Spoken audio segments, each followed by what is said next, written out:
Sí, bueno, este diálogo está pensado sobre todo para quienes en el continente, en el mundo están preocupados, estamos preocupados por la suerte de la paz en Colombia, de la lucha por la paz, que sabemos que es la paz en el continente también. Y entonces, bueno, antes de comenzar el diálogo le pediría a usted mismo que se presente. Bueno, yo, Pablo Beltrán, soy el jefe de la delegación de diálogos del ELN, que se encuentra acá en Cuba. Llevamos 8 meses acá, desde cuando salimos de Ecuador. Un congreso nacional nuestro me nombra a mí como jefe de la delegación. Llevo 4 años en esto. Pese a las dificultades que hay, pues vamos a persistir en buscar una salida política al conflicto.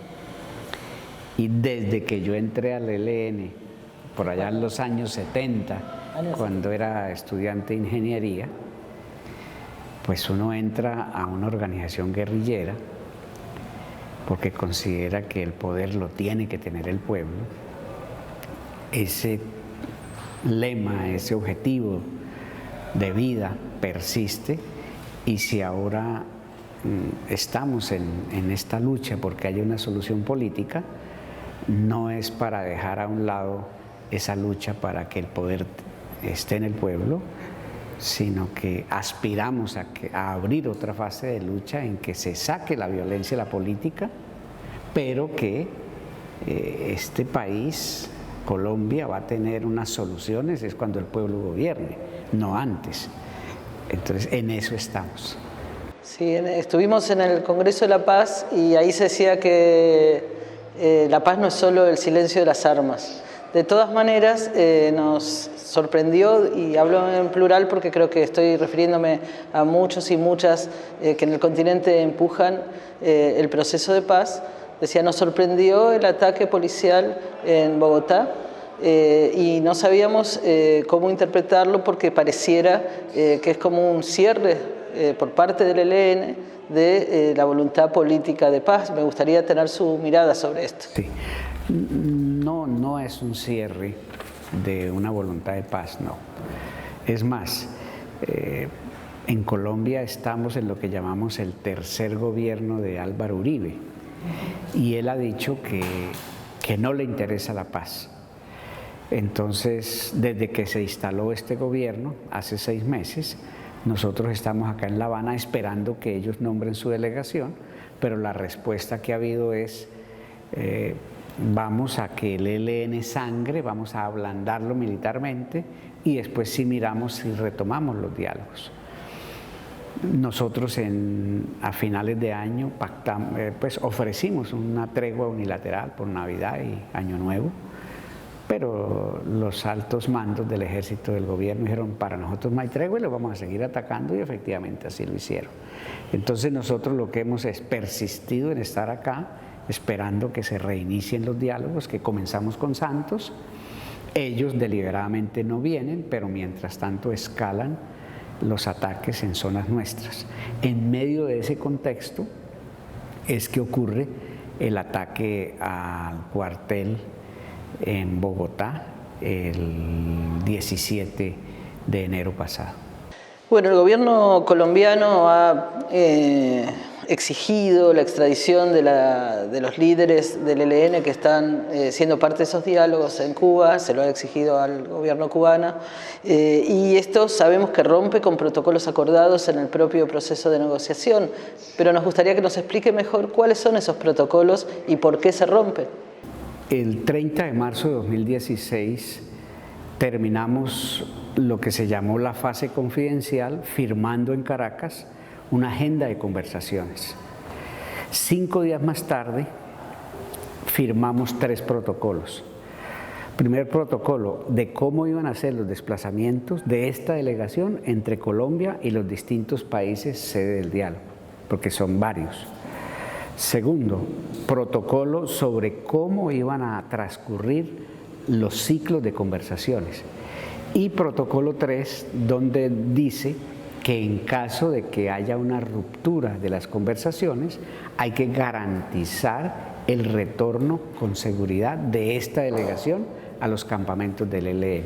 Entonces, ese protocolo de retorno con seguridad de la delegación del ELN a sus campamentos es el que el gobierno de Duque desconoce y el que los países garantes le están recordando que hay que cumplir, porque para eso se hacen acuerdos de Estado, y el conjunto de la opinión colombiana le está diciendo que no siente ese precedente de desconocer acuerdos como Estado, porque es una norma esencial, que si usted incumple, ¿qué tal que fuera un acuerdo económico con una transnacional?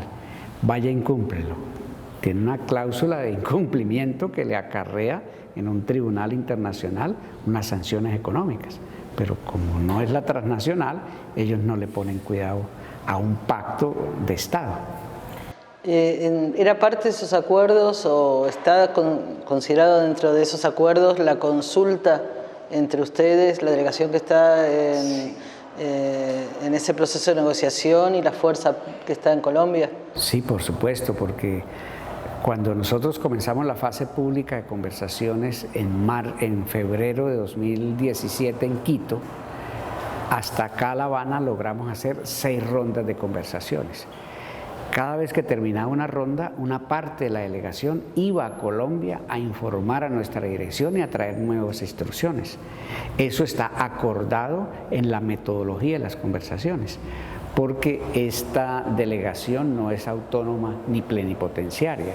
Esta delegación actúa bajo un mandato que le da la Dirección Nacional en Colombia. Entonces, los temas son cambiantes, la situación del país es cambiante, y eso hay que estarlo analizando para traer nuevas instrucciones. Entonces, en esta ocasión, después de que terminó el diálogo con Santos, el gobierno de Duque no ha permitido que esta delegación vaya a consultas a actualizar su mandato.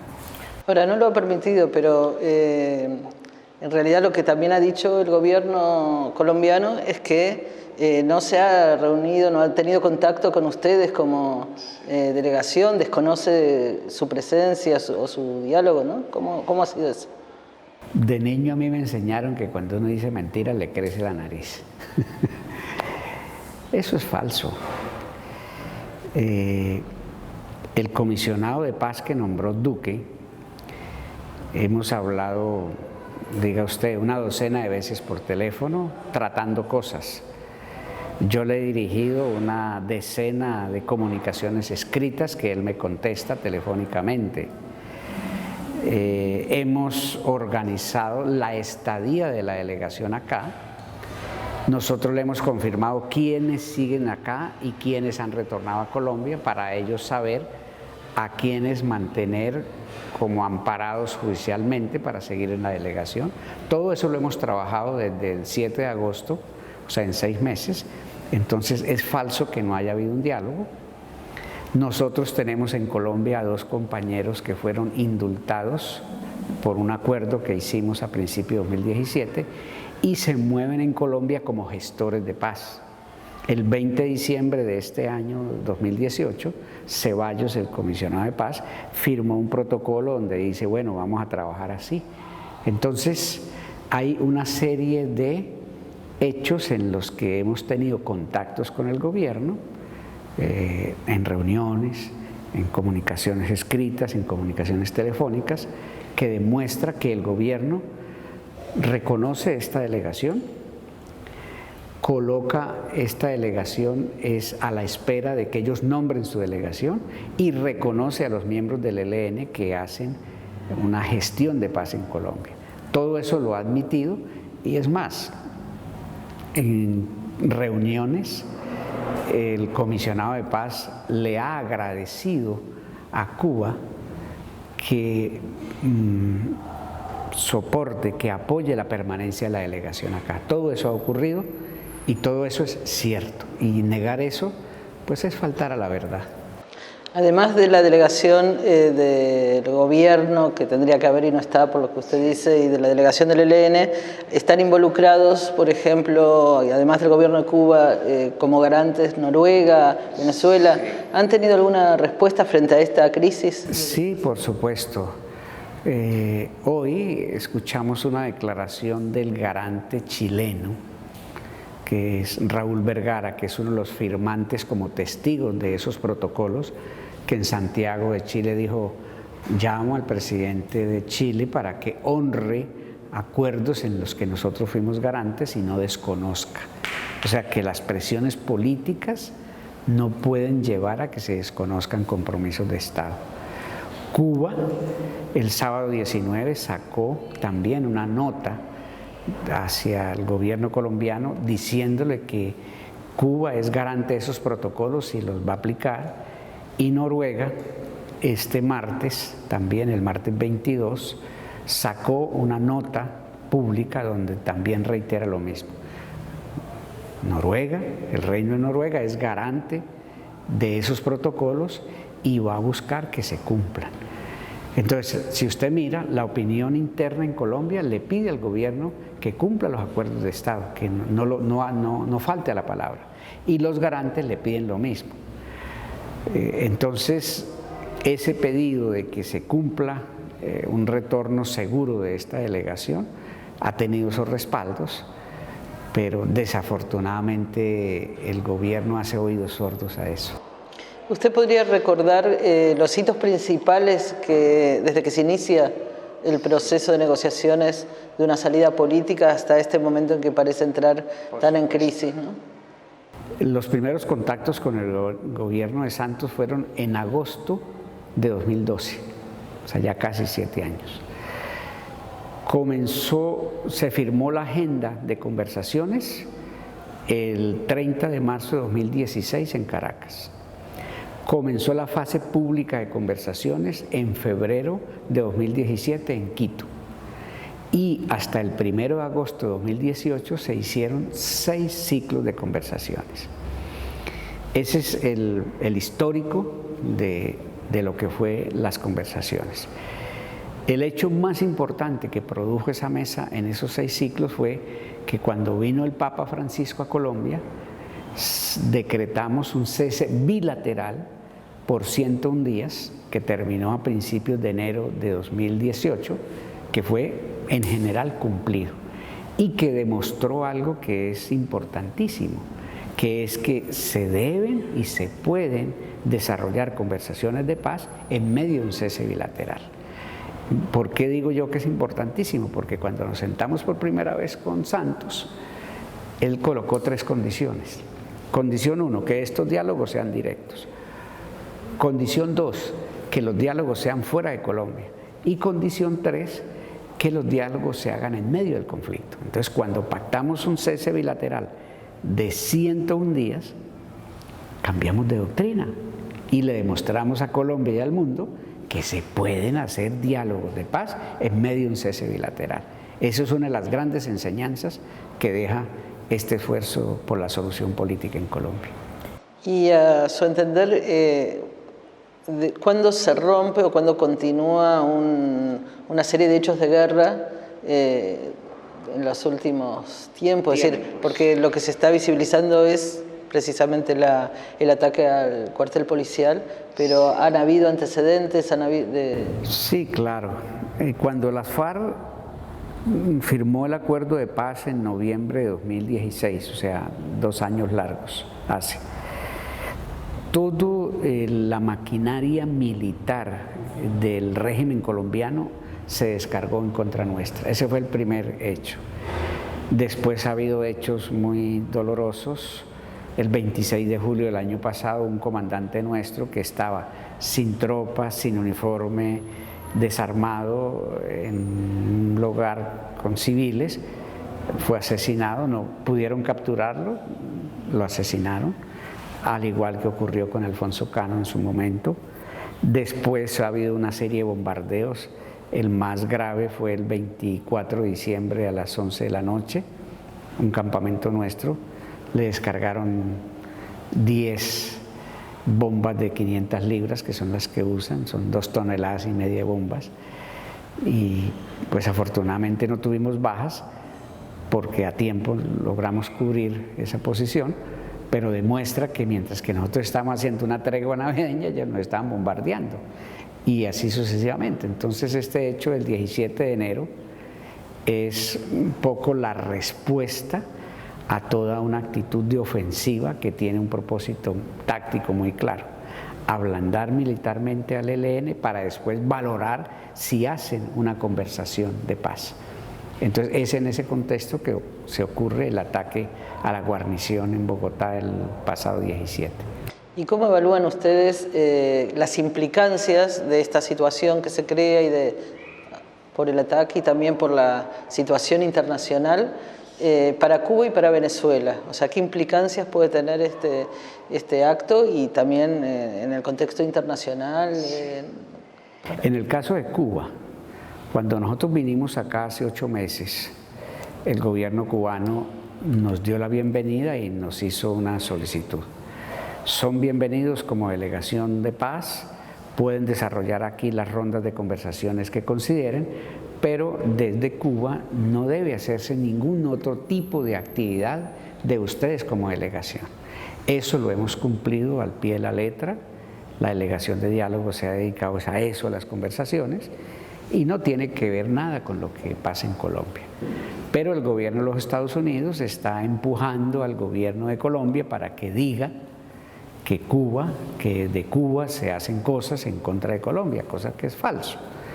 Eso está apuntando a un viejo propósito de la administración en Washington, que es tratar de demostrar que Cuba es un refugio o santuario de terroristas, cosa que es falso.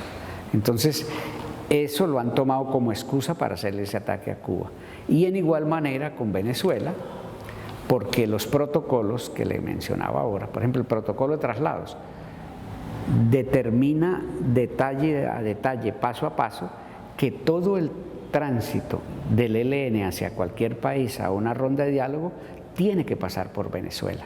¿Qué significa? Nosotros vamos a la frontera común Colombia-Venezuela, las fuerzas de seguridad de Venezuela nos reciben, nos llevan a un aeropuerto venezolano y de ahí viajamos, por ejemplo, a Cuba o a Ecuador. Ese es el protocolo de traslados. Entonces hoy ese protocolo de traslados lo quieren hacer ver como que es que Venezuela hospeda a organizaciones como nosotros, cuando precisamente el protocolo de desplazamientos manda y le pide a Venezuela que apoye el desplazamiento de la delegación de diálogo del ELN de esa manera.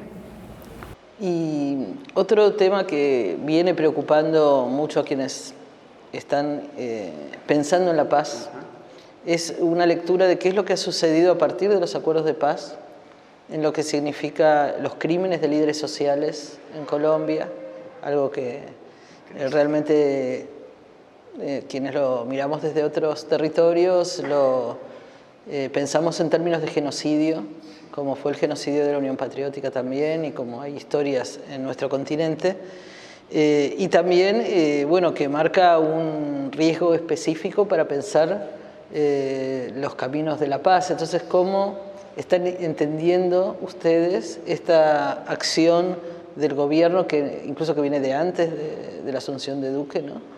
del establishment colombiano, como respuesta a los acuerdos de paz logrados hasta ahora? Eso es una gran tragedia. ¿Por qué? Porque en teoría, cuando una guerrilla como las FARC o como nosotros comenzamos un proceso de solución política del conflicto armado interno, quiere decir que la aspiración es que el que deja de ser guerrillero se convierte en un partido político para, en la legalidad de ellos, disputarles el gobierno. O sea, sigue la lucha por el poder de otra manera. Esa es la teoría. ¿Cómo opera el régimen colombiano? De una manera muy pérfida.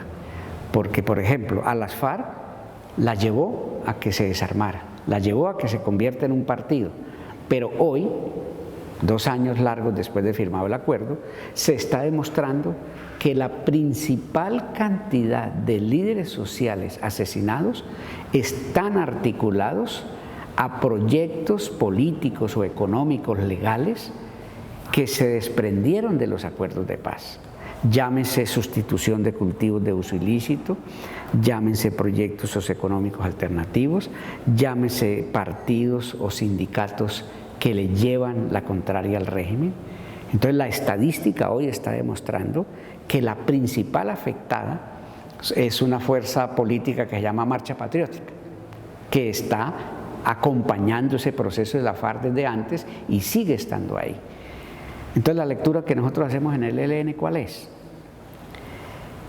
Pues que es una falacia lo que está escrito en la agenda de conversaciones con nosotros, que el punto 5 dice, vamos a colocarle fin al conflicto armado y por tanto vamos a sacar la violencia de la política.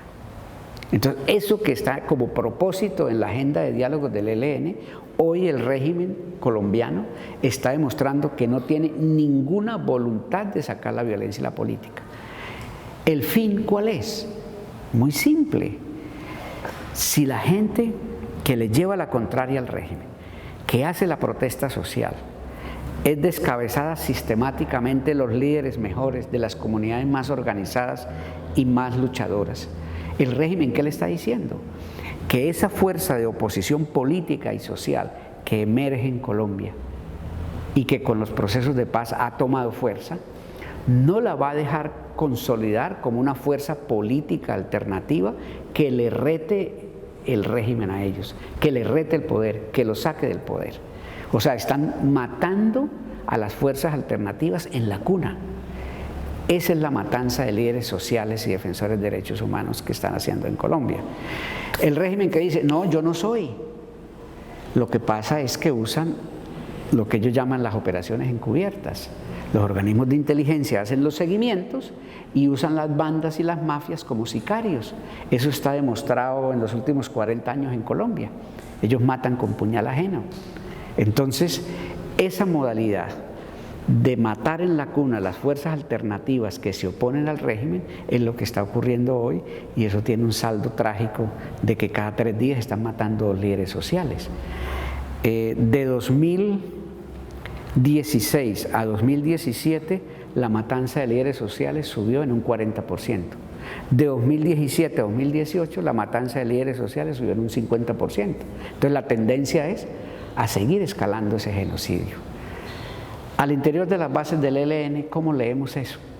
Que tenemos un contradictor, que tenemos un interlocutor en la mesa que no quiere sacar la violencia de la política, que no quiere cambios, que no quiere ceder privilegios, que quiere solamente desaparecer la guerrilla, evaporarla, pacificarla, pero ellos no quieren cambiar nada.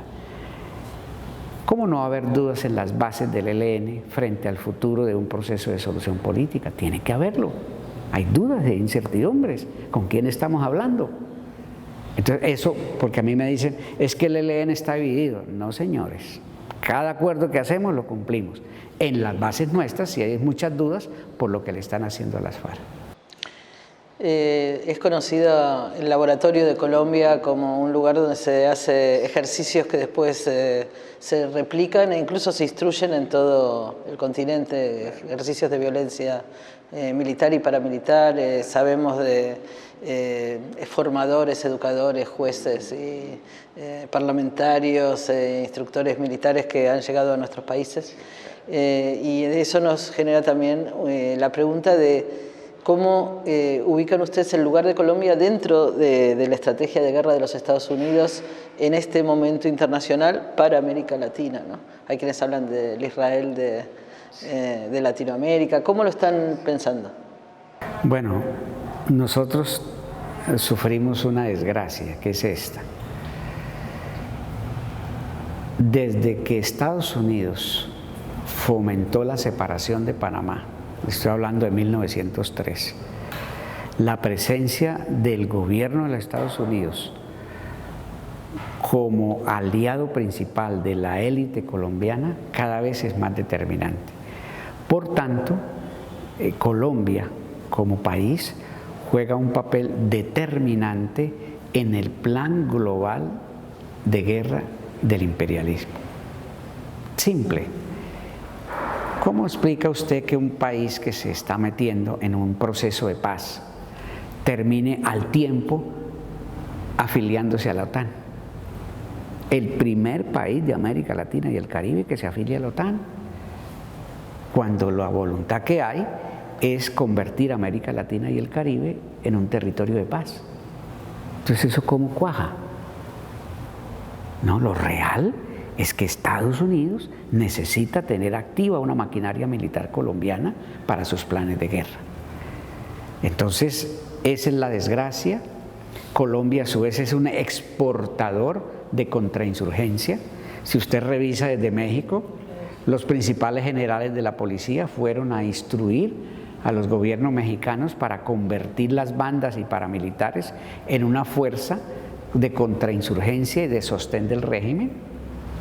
Si usted sigue por todo Centroamérica, las mafias colombianas y la policía colombiana es la que entrena esas fuerzas.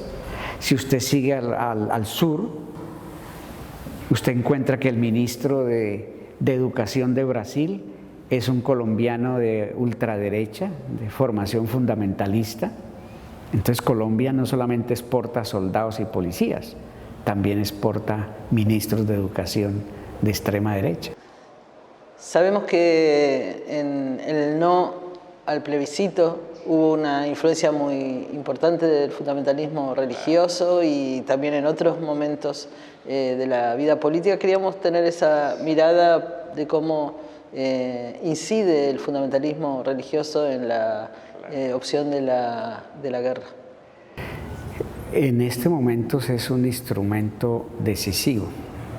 Por ejemplo, ¿cómo se han tomado esos fundamentalistas religiosos evangélicos el gobierno en Nueva Zelanda? ¿Cómo apoyaron a Bolsonaro en Brasil? ¿Cómo son una de las columnas principales del sustento del gobierno de Álvaro Uribe en Colombia? Por ejemplo, ayer hubo una votación y de todos los partidos que hay en el Congreso colombiano, solo 2 apoyan a Duque para que desconozca los protocolos, que es el partido de Uribe, que es el Centro Democrático, y un partido de fundamentalistas religiosos evangélicos. Entonces, son parte de la estrategia. En el caso nuestro, nosotros, muchas de nuestras bases son personas que tienen creencias cristianas, pero desde una opción de la teología de la liberación. Entonces, claro, en este momento el factor religioso ha sido instrumentalizado, han construido partidos, se han enriquecido, pero además desde Estados Unidos alimentan todo eso, ¿cierto? Entonces, la solución no es que no haya creencias religiosas, las creencias religiosas son un factor de liberación o de fatalismo, ¿cierto? Entonces, en eso, en Colombia hay un debate.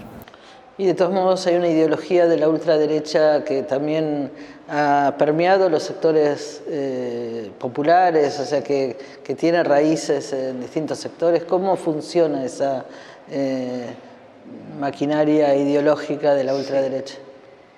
El neoliberalismo cada vez tiene más sectores empobrecidos, incluido capas medias. Pero además, por sí mismo es un gran proyecto de exclusión. Entonces, esa exclusión y empobrecimiento va dejando sin perspectivas de vida a la gente, ni de futuro, ni de esperanza. Entonces, estas iglesias fundamentalistas entregan eso. Sufra ahora, no importa, y en la otra vida entonces goza. Entonces le encuentran una explicación a todas esas males del neoliberalismo. Entonces encaja una situación de empobrecimiento y exclusión creciente con una explicación fatalista en términos de creencias religiosas. Entonces, fíjese que está el uno para el otro, es simbiótico. ¿Y qué papel están jugando los medios de comunicación en general y en particular a partir de esta situación donde se ha leído el ataque al cuartel policial como un hecho de guerra extremo, calificado incluso como terrorista, ¿no? Sí. Bueno, yo pienso que los romanos también le dijeron terrorista a Cristo. Eso es viejo, la costumbre. Los medios de comunicación en Colombia son muy poderosos, muy buenos y totalmente monopolizados. Los grandes multimillonarios tienen detrás sí unos grandes emporios mediáticos que les sustentan. Entonces, por ejemplo, el tipo más grande, el multimillonario más grande de Colombia, Sarmiento Angulo, es el dueño del principal periódico del país, El Tiempo. El multimillonario que le sigue en importancia, Ardila Lule, es dueño de unas cadenas de radio y televisión que se llama RCN.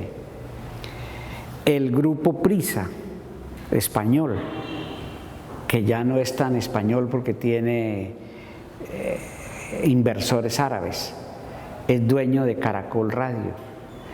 El grupo Santo Domingo es dueño de Caracol Televisión. Entonces, los grandes medios, los de alta penetración, están totalmente al servicio de los monopolios económicos. Entonces, ¿cuál libertad de expresión? Entonces, como ejemplo, El Tiempo de Bogotá, que es el principal periódico de Colombia, ¿cómo va a hablar de la corrupción de Odebrecht, que es el escándalo más grande, si el propietario del periódico es el principal implicado en esos hechos? Tiene que tender cortinas de humo en otros lados para que eso no se vea. Entonces, en ese sentido, el ataque al cuartel fue magnificado, pues sí fue un ataque fuerte, pero entonces es toda la cortina de humo para que no se mire el resto. Nosotros en eso hemos dicho y vamos a seguir sosteniendo, no puede haber un duelo diferenciado. No, señores, los dolores son iguales porque todos somos colombianos. Entonces no es que duela más un dolor que el otro, no. ¿Qué hay que buscar? Buscar una salida política al conflicto, que esos dolores se acaben, todos, no solamente uno. Entonces, en eso los medios propagan un dolor diferenciado, propagan xenofobia, sacan cortinas de humo para tapar los reales problemas del país. Y claro, si usted les suma ideologías fundamentalistas religiosas evangélicas con gran manipulación mediática, pues tiene los resultados como los del plebiscito de la paz del 2016, que la gente terminó votando mayoritariamente que no quería la paz. ¿Y cómo caracterizaría esa oligarquía colombiana que actúa en estos conflictos con una gran iniciativa también política, ¿no? Pues si han logrado sostener una guerra de 70 años, desde que mataron a Gaitán en el 48, es porque son, primero, no tienen voluntad de cambiar y están muy penetrados por la corrupción. Segundo, para sostenerse se han convertido en el aliado principal e incondicional del imperialismo norteamericano. Tercero, para sostenerse, ya le dije, están desarrollando un genocidio contra esa oposición, ya sean líderes sociales, ya sean guerrilleros, ya sean defensores de derechos humanos. O sea, son genocidas. Y cuarto, cuando uno hace acuerdos con ellos, no los cumplen, o sea, faltan a la palabra. Ellos no tienen ningún problema para traicionar acuerdos o pactos. Entonces, claro, son un adversario muy experto y muy complejo y muy difícil. ¿Qué intereses geopolíticos y económicos hay atrás de la guerra, de la continuidad de la guerra en Colombia? ¿Y cuáles están pensando la paz? Lo que pasa en Colombia afecta a Venezuela, lo que pasa a Venezuela afecta a Colombia. Venezuela es el principal reservorio de petróleo y de gas del mundo. La principal yacimiento de recursos minerales que hay en el continente están en Canadá y en el escudo de la Guayana, que está en Venezuela. Y resulta que vino Chávez y dijo, no, aquí vamos a hacer negocios. Usted quiere hacer negocios conmigo, 49% usted y 51% Venezuela. Y aquí todo el mundo va a pagar regalías y va a pagar impuestos. No se van a llevar el petróleo regalado, que lo habían llevado 100 años. Entonces, una decisión nacionalista, pues que le va a gustar a Estados Unidos. Entonces, todo lo que ocurre en Colombia está en función de la guerra que tiene Estados Unidos contra Venezuela, ¿cierto? Entonces, ese es lo primero. Lo segundo, Colombia en sí mismo tiene también muchas cosas que quitarle, bienes naturales. El principal, dijéramos, bolsón de paramilitarismo de extrema derecha está pegado en la frontera con Panamá. Ahí se juntan el Pacífico y el Atlántico. Y si usted mira los estudios geológicos, es la principal reserva de platino de América. Entonces, Samir Amin dijo, en la crisis de las potencias del norte, lo único que se va a venir es un mayor saqueo del sur. ¿Y cómo hacen el saqueo? Pues con la guerra imperialista. Entonces, eso es lo que estamos sufriendo. Para ir cerrando ahora, sí. Dos preguntas. El ELN nace con la inspiración de Camilo Torres, que además es una inspiración para toda América Latina. En este contexto, hoy, ¿qué dice Camilo a los pueblos del continente? Camilo era, en primera instancia, antiimperialista. Decía, no, tenemos el derecho a decidir nuestros propios destinos y no ser patio trasero de nadie. Segundo, nunca las clases dominantes van a gobernar a favor del pueblo. Hay que sacarlos del poder, eso lo tiene que hacer el pueblo. Esas clases dominantes tienen que entregarle el poder al pueblo y lo que tienen que elegir es cómo la entregan, si de manera pacífica o no pacífica. Eso que lo dijo Camilo en el año 65 sigue siendo hoy muy presente en el ELN, en el pueblo colombiano y algo para que reflexionen los pueblos de América Latina y el Caribe. Y entonces, ratificando ustedes esta voluntad de una salida de paz, de una salida política, cosa que había duda y con eso empezamos la nota en otras organizaciones, ¿qué mensaje tiene para los movimientos populares que vieron con asombro estas decisiones y qué pueden hacer en concreto quienes le apuestan a la paz en Colombia? Dos mensajes. El primero, los movimientos populares del continente pueden contar con el ELN para dos cosas. Para que de verdad América Latina y el Caribe sean un territorio de paz, o sea, para luchar por soluciones políticas, para luchar por la paz, correcto, con justicia social, por supuesto. Pero también, como en esto no andamos solos y hay un imperialismo que quiere posesionarse más en su patio trasero, nosotros también pueden contar con nosotros para resistir a esa guerra imperialista, para defender la vida y los territorios, y de eso sabemos porque hemos estado 55 años haciendo eso. Entonces eso es lo que nosotros contamos con los movimientos populares del continente y esos movimientos populares pueden contar con nosotros para eso, para la paz, para buscar la paz, pero también para la resistencia. ¿Qué hacer en este contexto? Para nosotros es muy importante que en cada país haya organización, haya unidad, haya lucha. Y hay dos factores que para nosotros son muy importantes en términos de principios a reivindicar. El primero, el derecho de cada pueblo de decidir sus destinos. O sea, que no haya ninguna, dijéramos, visto bueno ni contemporización con la intervención extranjera. Eso no. En eso somos bolivarianos totalmente. Nada de imperios, nada de potencias que nos digan qué hacer. Nosotros no somos menores de edad, que nos tienen que decir qué hacer con la Amazonía, por ejemplo. No. Eso es lo primero, nada de intervención. Y segundo, el combustible para que haya guerras internas o guerras entre estados es impulsar la xenofobia. Y el primer nivel de xenofobia es demostrar que el migrante es el malo. Entonces el que llega a Europa es el que lleva los males. Los venezolanos que llegan a Colombia son los que llevan los males. Los venezolanos que llegan a Ecuador son los que llevan los males. Entonces los malos son los venezolanos. Y como los venezolanos salen de Venezuela, hay que ir a hacer la intervención en Venezuela. Entonces una lógica parece elemental, pero así funciona el combustible de la guerra.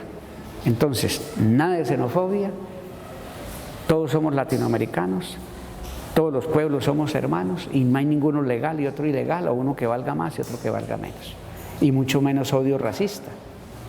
Entonces, nada de intervención, nada de xenofobia. En eso hay que educar las nuevas generaciones y hay que hacer la batalla de ideas. Muchas gracias. A usted.